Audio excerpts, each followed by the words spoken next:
Olá pessoal, tudo bem? Hoje nós iremos dar continuidade ao capítulo 3, né? Mas antes da aula, a gente queria falar com relação às atividades de vocês, né? As atividades e também com relação à prova, né? Que no meu ver foi muito proveitoso a questão da prova, né? Porque foi uma prova diferenciada, né? Uma prova que mostrou que realmente vocês estudaram o assunto, né? Porque pesquisaram, porque sintetizaram o assunto, né? Marcaram, grifaram, escreveram, né? E também a maneira como vocês fizeram a exposição do material, né? Muitos alunos fizeram letras com cartolinas, né? Tópicos na cartolina explicando o assunto. Eu achei bastante interessante, né? Ou seja, vocês usaram aí a criatividade de vocês para poder explanar o assunto e explanar, né, juntamente com a atividade, a nota da prova de vocês, né? Porque a gente vai somar aí a nota da atividade, das atividades que vocês desenvolveram durante um mês e também o vídeo, né? Ou seja, tem que ter as duas coisas. Se tiver faltando a atividade, você vai certamente ganhar metade dos pontos, né? 5 pontos. E se tiver feito só o vídeo, é a mesma coisa também, né? Porque as atividades e o vídeo eles se complementam, né? Para a gente fazer o somatório da nota de vocês. Então, interessante que vocês, quem não enviou, ainda vou dar um tempinho aí até o final da semana para enviar o vídeo, né? Quem não tiver enviado, e também as atividades. Quem não tiver pendente aí de atividades tem que enviar, porque senão não vai, a nota vai ficar muito baixa, né? Mas dizer para vocês que eu gostei muito da prova, da maneira como nós fizemos a prova, gostei muito da apresentação de vocês, né? Vocês mostraram seguro, né? Uma segurança. Isso é sinal que as nossas atividades desenvolvidas também em sala de aula, os trabalhos, tudo isso é relevante, né? E importante para vocês, porque futuramente vocês, né, daqui a algum tempo, quando entrar na universidade, vão necessitar dessa metodologia, né? Como a gente trabalha bastante na escola e também foi trabalhado esse tipo de prova aqui, vocês vão levar isso para quando for entrar na faculdade, né, na universidade, porque na universidade sempre nós temos reuniões, sempre tem debates, né, tem temas para que a gente possa debater algum tema e todo mundo dá seu ponto de vista, né? Então, é da mesma forma que vocês explanaram o trabalho, né? Isso vai servir lá para frente, né? Para vocês perder a timidez em frente à câmera ou mesmo na escola, quando a gente está desenvolvendo algum trabalho, tudo isso é muito importante, né? Para o futuro de vocês, né? Principalmente para quando estiverem lá na universidade apresentando os trabalhos de vocês, para os colegas de vocês, para os professores, né? E também para quando estiver aí assumindo uma profissão no mercado de trabalho, né? Para que vocês tenham esse discernimento, para que vocês tenham toda essa dinâmica que vocês desenvolveram, né? Tiveram, né? Tudo isso aí vai servir para vocês, certo? Então, nós iremos dar continuidade ao capítulo 3, né, do módulo 1, que fala sobre o mundo atual. Né? A aula de hoje vai falar sobre isso. Né? Nós vamos ver da aula de hoje os fluxos econômicos e financeiros em nível mundial, Estados Unidos e sua posição hegemônica. Né?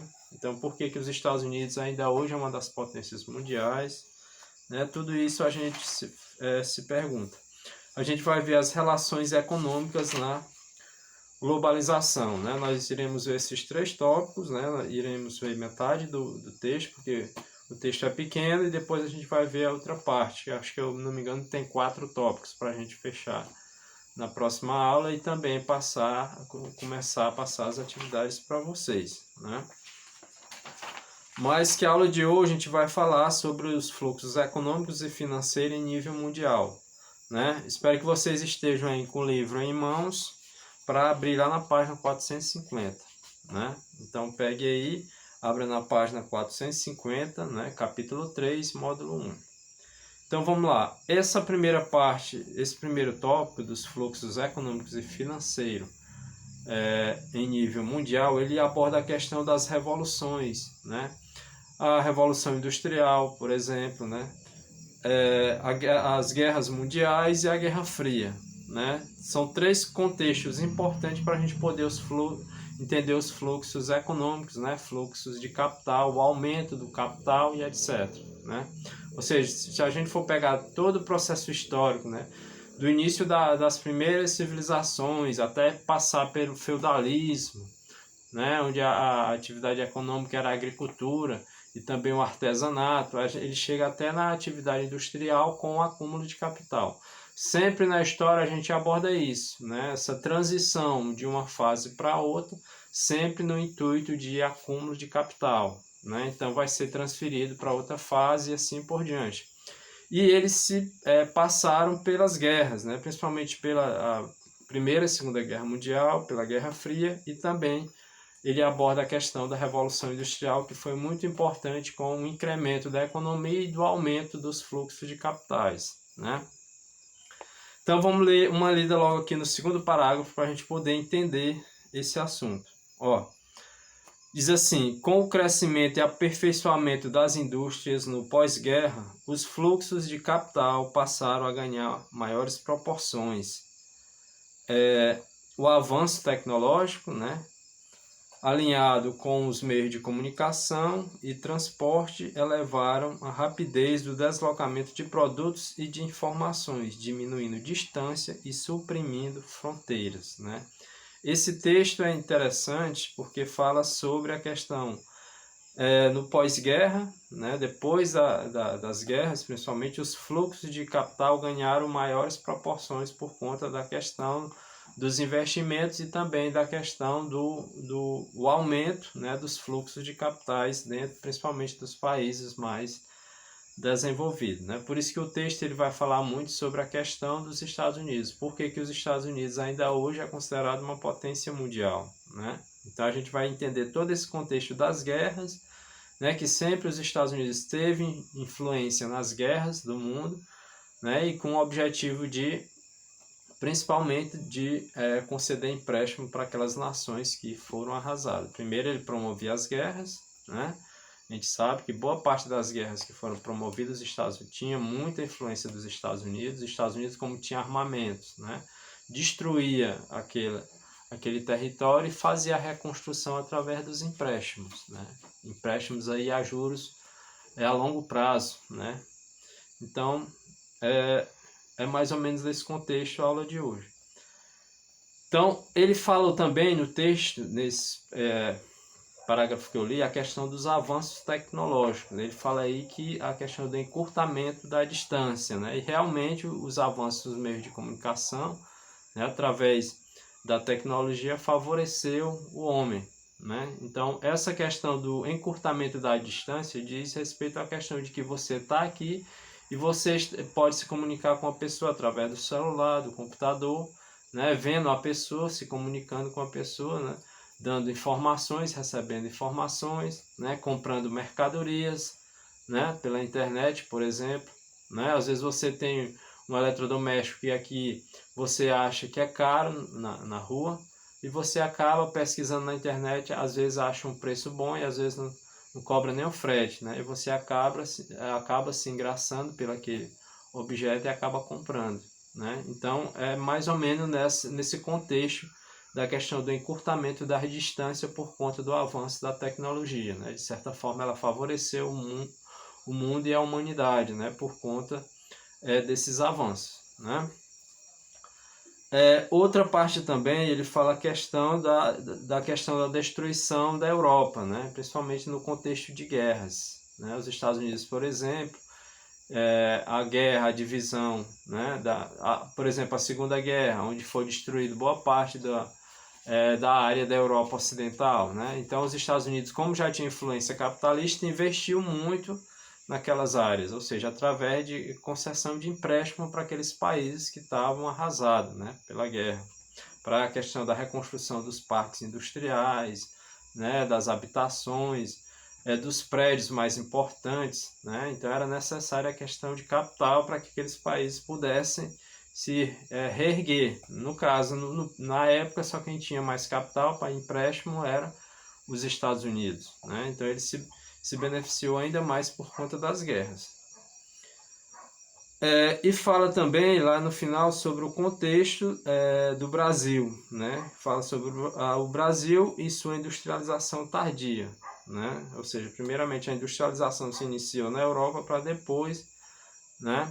Depois do século XV, lá em 1940, já século XX, né? O Brasil começa a desenvolver mais fortemente a atividade industrial, né? Ainda na página 450, eu vou ler o último parágrafo que fala assim: no final da Guerra Fria, a evolução no setor de comunicação tornou o mundo dos negócios mais interligados, dando origem às grandes empresas multinacionais, né? Outro fator importante também para a questão do crescimento dos Estados Unidos, né? No que diz respeito à questão do período Guerra Fria, né? Porque os Estados Unidos procurou expandir o seu sistema, né, capitalista primeiramente na Europa Ocidental, depois, com a extinção do socialismo, né, na Europa Oriental, os Estados Unidos tenta dominar ainda mais as outras regiões, né, para que o capitalismo entrasse cada vez mais forte e também para que os Estados Unidos vendessem seus produtos, né? Então, essa era a estratégia, né? Uma estratégia que realmente deu certo, né? Então, lá na página 451, tem Estados Unidos, sua posição hegemônica, né? Sua posição em destaque, é o líder, né? Hegemonia diz respeito à questão de ser o líder, né? De ter poder, né? O país que tem mais poder economicamente, né? Então, por isso que fala Estados Unidos e sua posição hegemônica, né? Então, vamos lá. Lá no primeiro, segundo, terceiro parágrafo, a gente vai ler, né? Antes da gente ler, a gente vai falar um pouco sobre o Plano Marshall, né? Que esse plano foi um plano de ajuda dos Estados Unidos aos países arrasados pela Segunda Guerra. Inclusive, a gente já falou um pouco atrás, né, sobre isso. E essa estratégia dos Estados Unidos é chamada de Plano Marshall. Inclusive, cai muito nas questões, né, o Plano Marshall.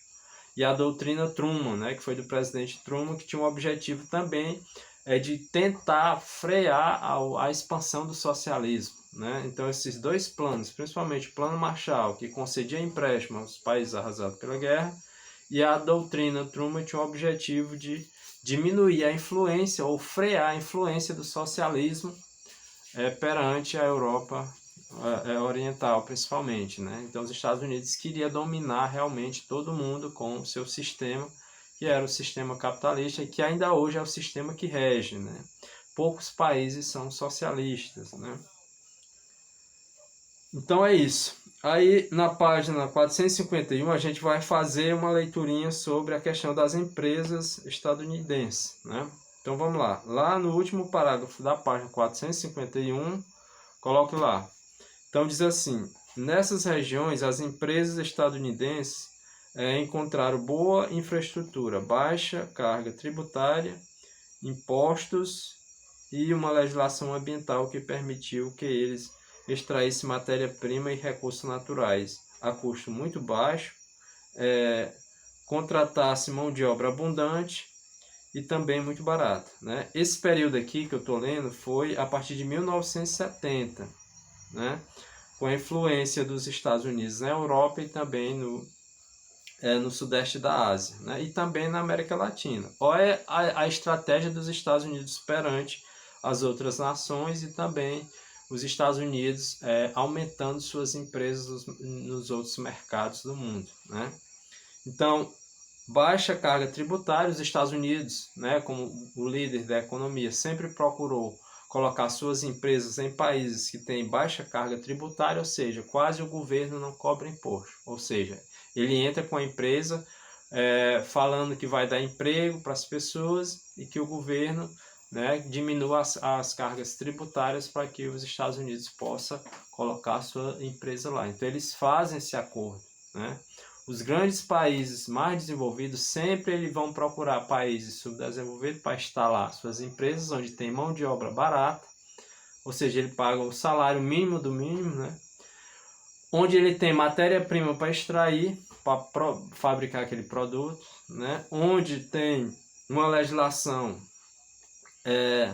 que ele possa burlar a lei com relação à questão ambiental, ou seja, ele vai explorar a matéria-prima da natureza, né? E principalmente a mão de obra abundante. Por que muitas empresas estão se instalando na China? Né? Porque é um mercado consumidor muito grande, tem muitas pessoas para consumir. Né? E também, por conta disso, tem muitos jovens para trabalhar e, consequentemente, vai ter uma concorrência imensa para entrar, né, em uma dessas empresas, e eles acabam pagando um salário muito baixo para essas pessoas. Né? Por isso que a China é um atrativo hoje, né, também para as empresas multinacionais, porque a mão de obra é barata, né? É barato porque tem muita gente para trabalhar, tem muito jovem para entrar no mercado de trabalho. Então, né, por conta disso, as empresas ganham muito. Paga pouco imposto também, né? As empresas se instalam lá, mas ela já entra com acordo. Ó, eu vou instalar a minha empresa aqui, mas eu quero que você reduza as cargas tributárias, porque eu vou dar muito emprego para essa população desse país, né? Ele já entra com esse argumento. Mas sempre procurando essas estratégias para poder lucrar cada vez mais, né? E o trabalhador ganhar o salário, né? Que é o mínimo do mínimo, às vezes, né? Então, a situação é essa. A outra parte também que a gente queria colocar aqui para vocês é na página 452, né? Que fala sobre o movimento hippie nos Estados Unidos, que é muito forte, esses movimentos dos hippies, né? E inclusive tem aqui também no Brasil, né? Em todas as partes do mundo, mas ele nasce lá nos Estados Unidos, né? Principalmente após a guerra do Vietnã, ocorreu muito protesto por conta dos Estados Unidos, né? Da influência forte dos Estados Unidos com relação à guerra, né? Destruindo muitas nações e reconstruindo seus territórios, né? Então entra aí nos Estados Unidos o movimento hippie, né? Ele se veste com roupas diferentes para mostrar à sociedade que os Estados Unidos ele promove também a desigualdade social no mundo, não só a riqueza, mas também, né, ele promove a desigualdade social no mundo por conta das guerras, né?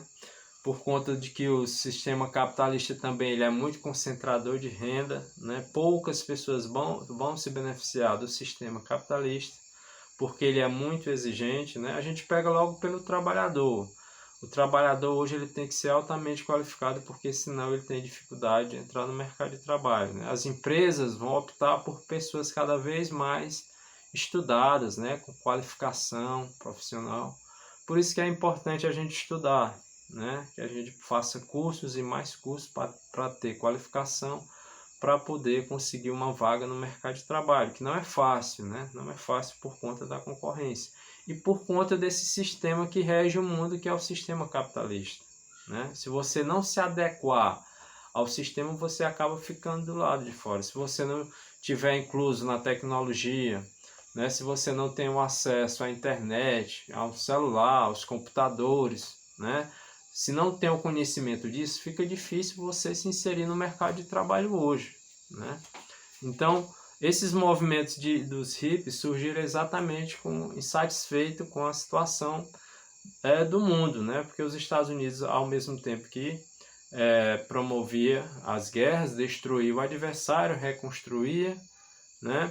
E promovia também a desigualdade social, né? Não é porque os Estados Unidos é um país rico que lá também não tem problema social. Que tem, né? Tem bastante problemas sociais também. Assim como no Brasil e outros países, né? Muito mais pobres, como os países africanos, que enfrentam problemas, né? Muito sério, até mais do que a gente, né? Aqui no Brasil, certo? Então, o texto também, no final, ele mostra sobre a questão da segregação racial, do preconceito racial, de raça, né, cor, gênero, né, vários tipos de preconceito que existe hoje no mundo, né. Inclusive, agora mesmo, pouco tempo, mataram um jovem nos Estados Unidos, né, por conta de que ele foi passar o troco, pegou uma nota falsa e foi comprar um produto, né, não sei se vocês acompanharam no jornal, passou acho que a semana passada. E passou quase 2 semanas o protesto por conta da morte desse jovem lá, porque ele era negro, né? E o policial colocou o joelho no pescoço dele e acabou morrendo, né? Sufocado por conta Eles acharam que foi por conta da questão do preconceito, né? O policial não deveria ter agido daquela forma e acabou matando o jovem. E aí passou, acho que mais de uma semana, os Estados Unidos protestando, né, por conta segundo eles, do preconceito racial, né, que ainda segundo eles, ainda é muito forte dentro dos Estados Unidos, né. Então o texto também fala lá no final sobre a questão da segregação racial, né, que ainda é muito forte dentro dos Estados Unidos, né. Os Estados Unidos tem uma população numerosa, né, grande assim, de pessoas negras, né. Então por isso que ocorreu muitos protestos agora há pouco, né, por conta da morte desse jovem e de outros jovens que já foram mortos também nos Estados Unidos, né. Eles acham que é por conta, né, do preconceito, né. Na página 453, nós temos relações econômicas na globalização. Essa parte do texto ele aborda a questão dos blocos econômicos, né, existentes no mundo, né, que são vários. Nós temos o NAFTA, que é o bloco dos Estados Unidos, do Canadá e do México, né? Então sempre os blocos econômicos são importantes para fortalecer a economia daquela região, daquele local, né? Nós temos também, por exemplo, o Mercosul, que é o mercado comum do Sul, né? Os países aqui, Argentina, Paraguai, Brasil, né? Venezuela, eles fazem parte do Mercosul, né? Então mantém relações econômicas entre eles, né? Alguns desses países vendem produtos aqui entre eles, né? Vendem e compram produtos com um preço mais em conta, né? Do que ele for importar um produto que venha lá da Europa, né? Ou mesmo lá dos Estados Unidos, se tornaria mais caro, né? Então sempre eles procuram estratégia, né? Os blocos econômicos por conta da proximidade, né, da venda do produto e por conta de que eles vão se favorecer mais porque estiverem mais unidos, né? E ali mesmo ele faz as trocas entre mercadorias e produtos, né? E se torna um valor mais em conta, certo? Então essa é uma das estratégias dos blocos econômicos, né? É o caso também da China, né? Uma das nações, né? O texto fala aqui na página 453, né? Sobre a China. Ele aborda o seguinte, lá no segundo parágrafo. A instabilidade causada pelo desmantelamento da União Soviética ao fim da Guerra Fria possibilitou que outros países fortalecessem suas economias, tornando-se também potências econômicas, é o caso da China, né?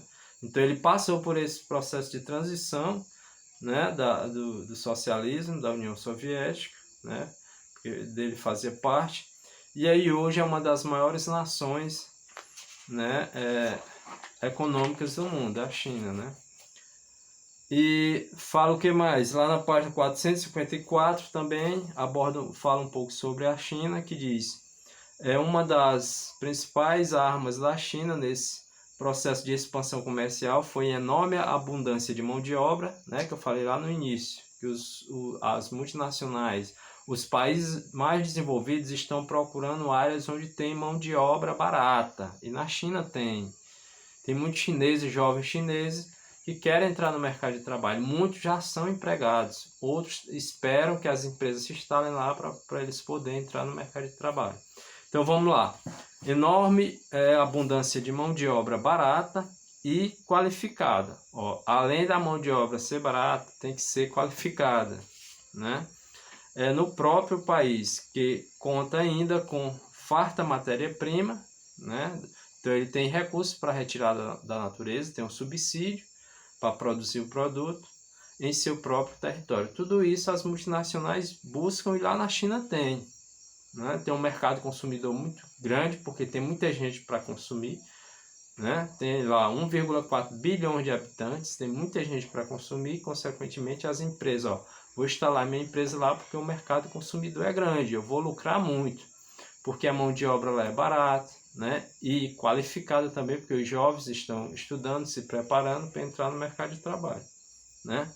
Então as empresas lá lucram muito, né? Por isso que é um atrativo hoje no mundo é a China, por conta de já ter uma grande quantidade de multinacionais, né? Empresas de todos os países do mundo, certo? E esse parque industrial só tende a aumentar, né? Por conta do consumo, por conta de vultuosos capitais, né? Que acumulam muito dinheiro. Consequentemente, a economia vai ser